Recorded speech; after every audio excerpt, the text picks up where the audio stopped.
Hey, what's up guys? In this video we're going to talk about constants in C++ programming. The value of one constant can't be changed after creation, and the constants are represented using uppercase letters. And there is two ways we can create constants. Either we can use the hash-defined preprocessor, or we can use the const keyword to create one constant. So first we're going to talk about the hash-defined preprocessor.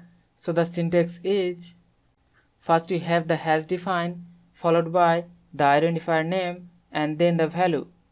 Like in example, at the top of our program we have to write hash define, then the identifier name like length, and then the value like 10. So the variable length will be assigned with the value 10. Similar way we can create hash define width and assign it the value 5. So the variable width will be assigned with the value 5. And after the creation of the constant variable, we cannot modify their value. And inside of our program, we can use those variables, and the variables will be replaced by their value. And this way we can use the hash-defined preprocessor to create constant variables.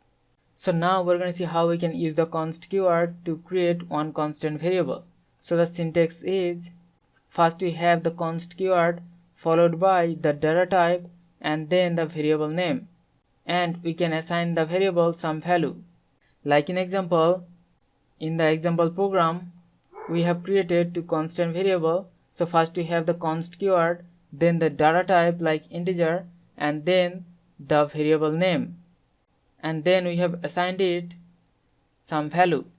Similar way we have created the constant variable width and assign it the value 5.